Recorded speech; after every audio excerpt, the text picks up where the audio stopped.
My name is Barbara Twitchell, and I'm the chairperson of the South Washoe Dems, an affiliate of the Washoe Dems and the Democratic Washoe Party of Washoe County. I just gave it a new name. Rick, can Yes. you? Okay, you're on. Thank you. I appreciate it. Oops. I'm Rick Shepard, and I'm running for Congress because climate change is an existential threat. Healthcare is a human right, and a universal basic income is the pathway forward. I started campaigning for my own race in February. Prior to that, I was knocking doors for Bernie Sanders. From August till February, I knocked 6,077 doors. Everyone I spoke with carried the same kinds of messages. They were concerned about the cost of college and wages, the ridiculous price of rent, the inability to get an education or get ahead without having to go into a debt load that can carry on into your retirement. There were concerns about the environment, especially here in Nevada, where we have nowhere left to dig for water. There's nowhere to go except bring in new water sources through desalination. These people are suffering, and it doesn't matter which party, and it doesn't matter which city. It's across the entire district, it's across the nation. You can go out to Elko and talk to people that work in the mining industry who are Trump supporters, who will talk about how much they dislike Mark Amadei because of the way he's handled healthcare crises here in Nevada. And healthcare is a human right, and he doesn't believe it is one. He said that out loud on purpose in front of witnesses. That man doesn't believe that healthcare is a human right. And I'm glad that I own markamadei.com, so facts like that can be known and shared to others, because there's no excuse for us to have a leader who won't lead, and all he does is follow Trump's orders. I am not obedient. I don't bend the knee to power. I don't genuflect to a private for-profit corporation that has proven in a court of law that it will lie to you. I'm here to fight for the people. Just you and me and the rest of the 99% against the 1%. And they can call us different names, red and blue and left and right. They can divide us up by race and color and age and gender. And at the end of it, all they're doing is trying to compartmentalize us so we can't fight as one against the body that is holding us in check, which is the elite, the 1%, the moneyed interests that have bought our Okay. leadership. Thank you so much. Time is Thank up. you. Thank you. Okay, so the wealth gap between the richest and the poorer families more than doubled in the last 30 years. And it continues to grow, unfortunately. In the richest country in the world, an estimated 40% of total US population is either poor or low income. Why is this happening? And what do you think needs to be done to reverse this alarming trend? Okay, Rick, you're on. Oh. There we go. Thank you. Hi there. So we've been nibbling around the edge, but here's how we get things started. Universal basic income is where we begin and where our future lies. If you look at your econ books from college, 261, 262, you'll remember things like marginal propensity to consume and velocity of money. These are basically fancy ways of saying that when the poor and the working class have cash, they tend to spend all of it, they tend to spend it close, and they tend to spend it immediately. And this is what churns an economy. And this is the demand for goods and services that makes industries thrive. So if you want to get out of the pandemic economic side of it, as well as pull ourselves out into the future, a universal basic income is the pathway forward. We've done this in Namibia, we've done this in Finland, they've done trials all over the country. And for 40 years, the Permanent Fund in Alaska has provided a universal basic income to all of its residents. And as a result, Alaska has the lowest rate of wealth and income inequality in any of the 50 states. There are no examples to the contrary. Every time we've tried it, it's worked exactly as expected. In addition, we can raise the minimum wage. Minimum wage was created in 1938. It's been raised 22 times. It's been raised year over year. It's been nearly doubled on one occasion. And every time pearl clutchers swore that this would be the end of small businesses or competitiveness abroad, and every time they were wrong. There's no reason to question this. I would ask anyone challenging the fight for 15, what is it about this proposed increase that will be materially different from the previous 22 successful efforts? When they're unable to provide evidence, you'll know that you've won that argument. So fight for 15 and a universal basic income are how we're going to unsettle the wealth and income inequality that we have been resting into for 40 years now. Thank you. Okay, thank you very much. Okay, the current pandemic has exposed many pre-existing vulnerabilities in our current health system. These problems range from shortages of equipment, facilities, and medical staff to the loss or the lack of health insurance coverage and inadequacy of rural and mental health facilities. As a member of Congress, what would you prioritize in addressing these problems? So the standard healthcare is a human right refrain comes out of my mouth on a regular basis. And part of making sure that that happens is having an infrastructure that is capable of supporting concerns like this.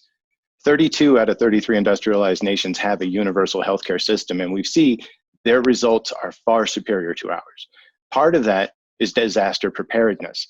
Disaster preparedness is the exact opposite of just-in-time inventory, and just-in-time inventory is exactly what you get when you have a for-profit healthcare system. There is no incentive to be prepared for something large when you're focusing on profits. If you're focusing on people, then it makes perfect sense. And that's why the government needs to be in charge of the preparedness on this instead of allowing private for-profit corporations decide how much, if anything, they're going to have on hand. In addition, the next step is onshoring production for those things that we are in deficit, be they masks or medicines, delivery mechanisms. Simple things like plastic vials can be the difference between life and death when they're in short supply. Just another example of where capitalism has failed as a healthcare solution. It is economically to your best interest to offshore and outsource all of this production when you can get cheap labor. But the moment there's a problem with either production or shipping, you are in this situation. And you would not be in this situation if we had a universal healthcare system that treated preparedness as part of its platform. This is part of what we can do to address the healthcare crisis. That's not everything. There's so much more to be done. And the bills in the House and the Senate that are ready to push forward with Medicare for All address shortcomings for billing. They open up for mental health and vision and dental and hearing aids and all of the things that we need to make ourselves whole. If we're going to survive this, we've got to treat each other better. Thank you. Gun safety is a hot button issue in this country. Having more guns than people, the United States ranks #1 in the world for civilian gun ownership, owning 56% of the civilian guns in the world. We also have the worst rate of gun violence among all developed countries. Numerous studies have shown that the majority of Americans support stricter gun laws. Yet, even in the face of horrific school tragedies, Congress has failed to act. What reforms would you support, if any, and why? Every year in America, there's about 40,000 deaths that are related to gun violence. And the overwhelming majority of those deaths are suicide by handgun. What studies we have done do show us that a 3-day waiting period does a really good job of discouraging this kind of behavior. The 3 days seems to be enough time for a desperate person to reconsider a bad decision. And that is a huge piece of the annual life loss under firearms. Once we address the mental health concern, I believe that will address most of the violence with respects to guns.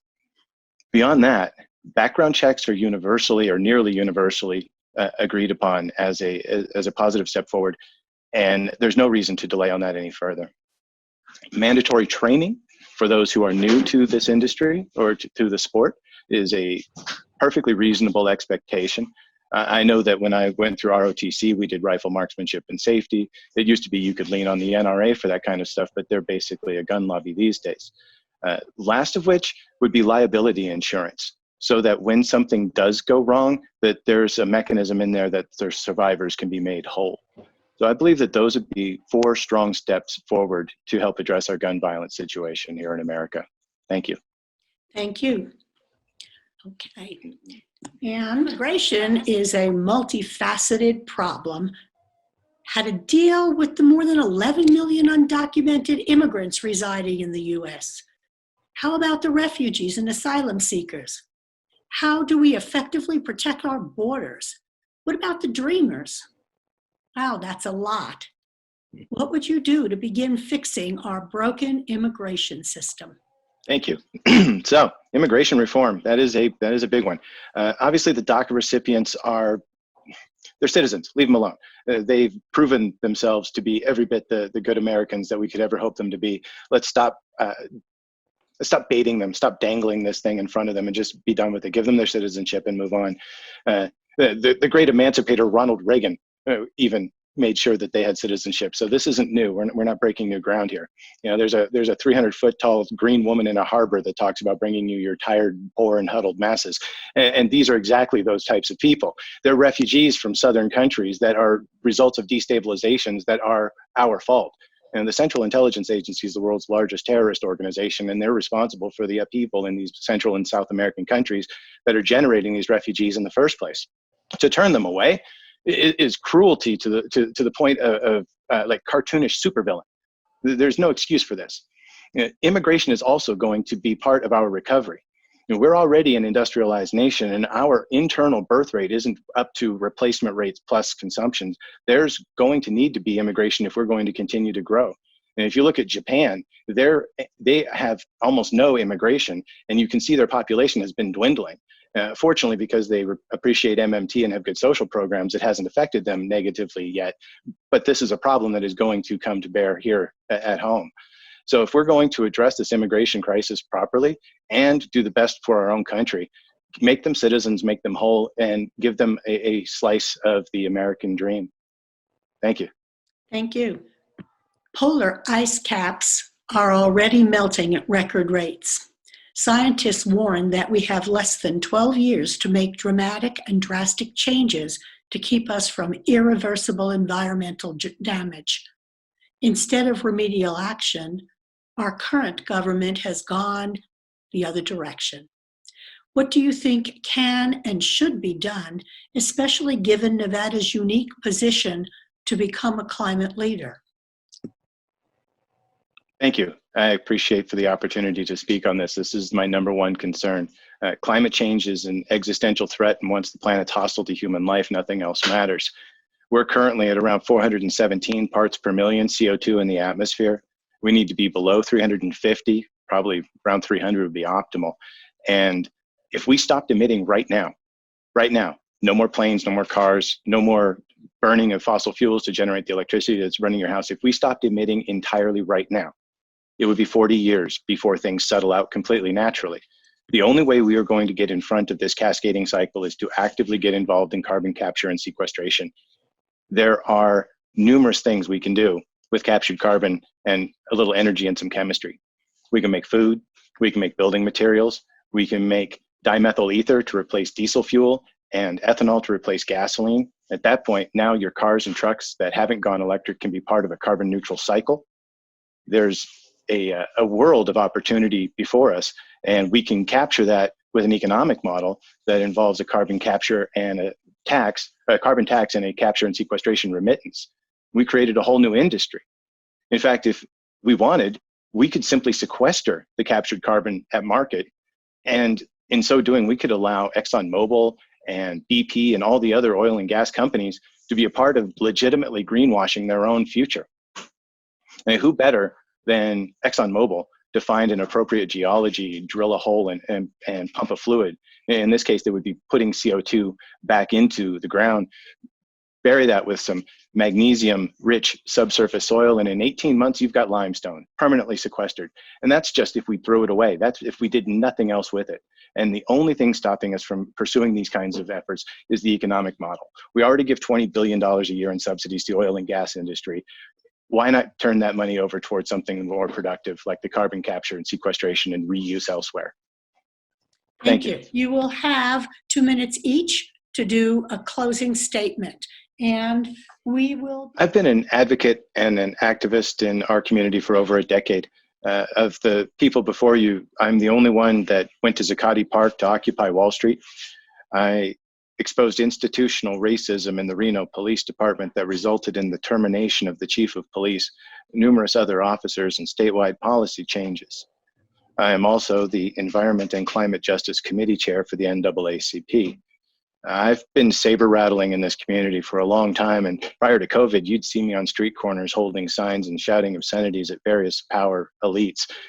There's nothing in the world I want more than to make the world a better place, and I can't do it from outside. Congressman Amadei is utterly useless, immovable, and the only move forward is to replace him with someone who has the progressive policies in mind that will move forward to address the issues, because climate change is an existential threat, and healthcare is a human right, and universal basic income is our pathway forward. And if these aren't things that you can say out loud and mean, then maybe you're the part of the problem too, because we can't afford half steps. No mediocrity. There's no incrementalism that's going to get us through this. There's time for bold action, bold decisions, and a political revolution. I am Rick Shepard, and I will bring that. Thank you. Thank you, Rick.